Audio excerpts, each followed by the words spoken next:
you think about surfaces and textures and materials of a building, stone, wood, whatever it is, you immediately go from that to a big sheet of glass. Right. It doesn't flow, and so the lead makes it like a part of the matrix of the whole building. The original point of stained glass was to be a transparent extension of the stone. A project like this that's a completely new technique that's never been done before, it starts off slowly, and so that's one thing Narcissus, in his I'll call him more experienced age, has given me that sort of confidence to know that when he did a dome in Taiwan that was 7,000 square feet, and he said the first half of the project took 3/4 of the time, and the last quarter of the time they did the second half. Right. So you ramp up your process. The whole thing has been we've had to figure out a way to get each one of these panels printed out and into the kiln and all these logistical things that have been taking up a lot of our time. And just so you know, like the first 6 panels we did in about 3 months, and then the last whatever this is 30 we've done in about 2 months. So it's already picking up a lot of steam. Plus we've been working on the area that's the most kind of critical, which is in here. This is the center of the window. We wanted to start in the area where it really matters how much light is coming through, because we want the focus to be on Christ, and we want all these different reads to happen. And so we've really honed in on just the center part. Yeah, the light of the white is going to be like a clear glass, and then the dark will be the color. So there's no, what I love about it is there's no like brown or black in this window. It's like an impressionist painting. That's how we wanted it to be. We wanted it to be like a giant impressionist loose painting up in the sky, basically telling the story. What I like about it is that to me it gives you so many different opportunities to connect to the story of the Bible over time. I think of it as this is the window that's going to be the center of the congregation above the preacher's head, and over time when people come in, if they just had a baby, they'll connect with Mary and Christ. If they're sad, they'll connect with Mary Magdalene. The redemptive power of God in the Old Testament, all of these stories, Adam and Eve, Noah, Cain and Abel, sin and redemption happening throughout. And then on the right side, the magnitude of what happens when you actually believe and when you're connected, and the outreach of children with a well in Africa. We've got the reformers, we've got Mother Teresa, and all this kind of joyful scenes on the right. There's so much to look at, and over time, I just feel like people are gonna every week sit there and go, I see something different. Right. Well, that's kind of neat. Look at that. Oh, there's a couple butterflies there. Look at those fish. And there's going to be so many opportunities that you guys have to share this information with everybody, because visually anybody can react. I mean, we had a woman in here who runs a spa in Malibu, and she looked at this and she's like, I'm not a Christian, but I really love that window. It's like it's already kind of drawing people that are not Christians in. And I think that's a big part of what we want to do. So the concept of the window is the 3 gardens of the Bible. So it's the Old Testament, the Garden of Eden, and it's the New Testament Garden of Revelation, the Garden of Resurrection. Oh, no, sorry, that's the Garden of New Life, New Creation, and the center was supposed to be the Garden of Crucifixion. Okay. And so the trees are the tree of knowledge, the tree of the cross, which is referred to as a tree, and the tree of life. And so we wanted it to feel like. And Adam said, it somehow get the life of Christ in there. And I'm like, oh, okay. All these things, I was like, I'll try to see that in there. And so I said, how can I work it in there? And so my thought was, from a distance, I want it to read very lush, green, and colorful, like a garden. I want his life to be a garden, because the idea of growth so the first read is it's just green, like all these different greens, and then when you start to look, you start to see all of the parts of his ministry, and we also didn't want it to interfere with the main figure, so it had to kind of be pastoral and sort of set back. So there's not a lot of contrast in it. It's really abstract and it's very loose. When you see the glass downstairs, it's incredibly loose. It's the loosest part of the window. I mean, there's going to be some portraits in the window that are very rendered and tight and realistic, but that part we wanted it to feel like, just like this loose, like Matisse kind of thing, like where it's just colorful, and it sets back, and your eye needs a resting spot. So on the left side, it's all these Old Testament figures, and on the right side, it's all the New Testament figures, including the evangelists and certain apostles. And it will be the largest single image window ever made, ever made in stained glass in the world, ever. In the world. Ever. Yeah, I mean, there are larger installations in terms of, there are buildings that have stained glass going all the way around, and Right. but as far as one continuous image that tells one story, it's the biggest one, yeah. Yeah, which is, you know, and Adam always says, he's like, we didn't set out to make the biggest window in the world, it's just that we designed this building, and in order for it to have the right scale, that's what it had to be. Right. Yeah. So, the way the building is designed, there's a curtain wall on the outside. So there's like this angled curtain wall of glass that's going to go on that far northeast side of the building. And then the window will set inside of it vertically. So there'll be a good, you know, in the narrowest spots, 3 to 4 feet. And then in the widest spots, 20 feet of distance inside. Okay. Climate control on Okay. both sides. Yeah. So you won't have pressure differential, you won't have any weather, you won't have any, so that's how we tell Adam, we're like, this thing can easily last you 500 to 700 years. I mean, the figure of Christ is 36 feet tall, so his face is 5 feet tall, his head is about the size of you, or, you know, it's about this big, it's huge, his eyes are this big, it's monumental, it really is.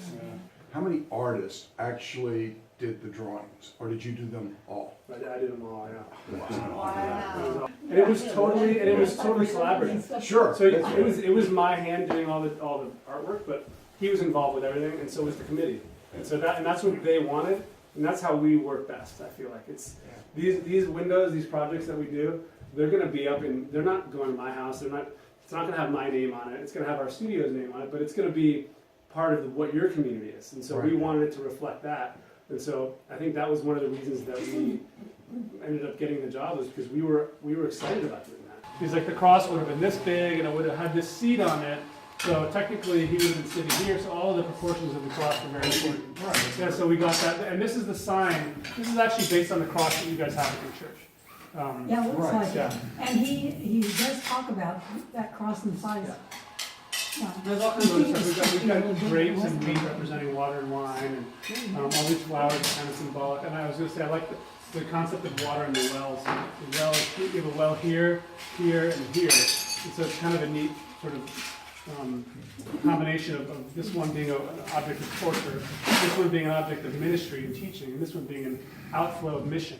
You know, like what happens when you, all this sinks in is you want to give and you want to create. So the wolf is lying down with the lamb. So yeah, see, everybody thinks about the lion and the lamb. So we put the lion there too, because you know, we don't want to make other people mad. But technically the scripture says the wolf will lie down with the lamb. So we've got all three of them together, so they're living peaceably. And then the other kind of neat thing is, so the representation of the Trinity is the Father, the Son, and the Spirit. So you have that kind of triangulation happening. This stays. And then this is also something to note. All in the background here, see all these little heads and figures? This is the community of saints. This is meant to represent all of the people who have gone before us. So these are just people worshiping and rejoicing kind of in heaven back there. So it should feel very big. It should feel. Well, you just covered the whole Bible. That's right. Which is another thing that we, in our research, we found that there hasn't really been a single image, a mural, or a window, or anything that covers the whole thing, start to finish in one continuous image. And all these little individual panels are very, very alive when they're in glass. Well, somewhere in there, and I can't remember, there's the Matthews Ministry. Yeah. There's a, Yeah, this is gonna be is it over right there? Okay, there it is. That's So- right. Yeah, that was one of the last things we put in there. Okay. And I would not be surprised if somehow, some way, he gets me to change something else after it's up there. We're going to try to interpret this in glass, and of course, when I say interpret it, we're not copying it. I mean, it's a whole different medium. This is Yeah, paper. right, because you take it. This is a computer. We're making it in glass, so it's got to have. And you'll see when you get to see the process that it's loose. It's not. You can't really get meticulous about it. You've got to kind of go for broke, and that's what Narcissus has been great about. He says you've got to take this design and be inspired by it, but don't copy it. The project itself has created a technique that hasn't been done before. A combination of glass fusing and stained glass. And it's not only that, but we got a new building that we realized this building wasn't going to be big enough for us. So we rented a new space. We got a 7-year lease up the street, 7,000 square foot space with beautiful windows that we're going to be able to look at a lot of these panels in natural light. Natural light. Coming in 2 weeks, or 2 months from now. They're working on it right now. And next door to us is moving in the company who makes the glass. They're a national company. They're up in Portland. They have resource centers all over the country. They have New York, Santa Fe, and the Bay Area, and they've always wanted one in LA. And so they've helped us on the project to work on these techniques. And so now they want a presence in Southern California. So there's all these crazy things that have happened based on this project that have been kind of miraculous. All the connections that have happened, all the things that people that have been brought together, companies brought together, new techniques developed, and So when you start out, the panel of glass is clear. And then sort you're of. fusing That's a together. good segue. Let's walk into the shop. For the most part, it's all done with color and glass. All of these color shifts from green, like a pine green to a spring green, having a purple shadow on the leg here. This really loose impressionistic style is gonna translate into I don't know what, but hopefully something that's luminous and that It's really pretty. that's captive. In the past, you cut that piece, and if it's red, you paint black on it or brown to give it shading. We cut it as a single piece of amber, very light amber, and then we cut some strips of purple and some strips of green and some strips of pink and laid them on there where we wanted them and poured glass powders in there, glass frit, and then we painted in there. So we ended up with this like architecturally stacked thing with all these glass shards on it, and then you put it in the kiln and it all melts together. The hard thing about it is that you're using a material that you want it to look like it's alive and flowing, but it's actually in and of itself, it's a rigid material, it's glass. So you have to stack it and cut it so that it looks like a brush stroke. In order to make this green feel like a big green paintbrush stroke, you've got to cut out of a hard piece of glass and lay it there. And then you've got to lay another couple of pieces there and there to make it feel like a deeper shadow. So that's been the hard thing, and that's what Narcissus has been, is the person who's got so much experience that he says, if you put this type of frit on there, it's going to make this reaction. If you do this, it's going to do this. Because it's all about predicting what it's going to look like after it's fired. Once the glass is all made, we cut pieces of lead and we wrap them around and we create this sort of tight matrix that's connected by solder joints to hold it all together. And then in between the lead and the glass, we push the cement mixture, which is like a putty that insulates it, waterproofs it, and protects it and strengthens it. So this is a finished panel. And the next thing we'll do is put steel bars on them. So we run steel bars top to bottom and then side to side, following some of the lead lines to kind of give it some more rigid strength. So this is glass strokes or brush A strokes? little bit of both, yeah. So sometimes it's glass, sometimes we combine them. So the way it starts is with painting. Everything starts with me and a brush. Right. And I just paint and I splatter the paint and I create some gesture. And then we respond to that with the glass. With And we the say, glass, well, okay. Let's put some orange on this to make it sort of move. Let's make this green stroke here. Let's add a piece of clear glass, because if you put a piece of clear glass on there, it'll punch through and lighten it. So there's all these different things you can do within each piece. But the thing that I always tell, and I was telling Chuck last week, is that like if there's something that I would want the people from the church to know, it would be that there's going to be 5,000 to 6,000 pieces of glass in this window. And the amount of time and consideration and care that went into each one of them is pretty monumental. So each one of them just takes all your attention, which is the amazing thing about it. It's not like the sort of like metaphor for the church of this thousands and thousands of pieces all coming together, individuals that all come together as a unit. It's got a lot of amazing symbolic kind of meaning to it. Where do you get that glass from? Where? Bullseye Glass, they're up in Portland. They're a company that's been making compatible glass for 30 years. And so what that means is that, when you deal with glass, it's a weird medium because it can heat and it can cool, and every time it heats and cools, it creates a different memory in and of itself.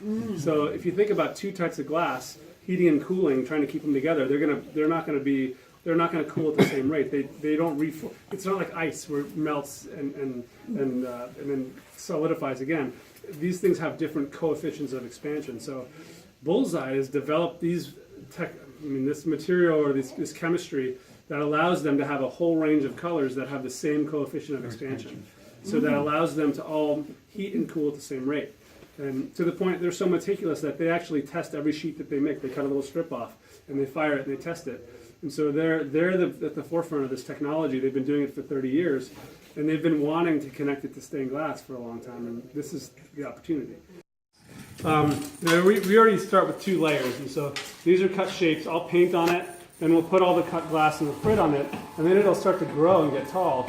The glass itself it settles at 6 millimeters when it's full liquid, kind of like a drop of water on a windshield. If it's a lot of material, it'll overflow. If it's not enough, it'll shrink up and bead up. So we use this to maintain the shape. So we put that in the shape, the exact size, and then it won't grow past it. because it'll want to stick to itself more than it wants to flow over this fiber. So it's like a custom dam. But the tricky part was getting the shapes right. And so we have a friend who owns a laser machine, and so we divide up all of these firings into these little patterns. We send him the patterns, and he cuts them out. And he cuts them out and prints out the name of the panel number, what's happening in the panel, and the firing number. And so There's It's a no whole- end to the layers of this. is there's a lot of layers. Yeah. There's a lot that's gone into making it work. And that's why, again, one of the reasons why the beginning has kind of been so slow, because it's been developing this in the last year. And then, we have 3, 4, 5, 6 light tables in here. In the new space, we're going to have 16. We can only light 3 of them at a time because we don't have enough electricity in the building. But in the new building, we're going to have 16 of these, and there'll be big, wide open space. So we feel like once we start to really move, it'll go quickly.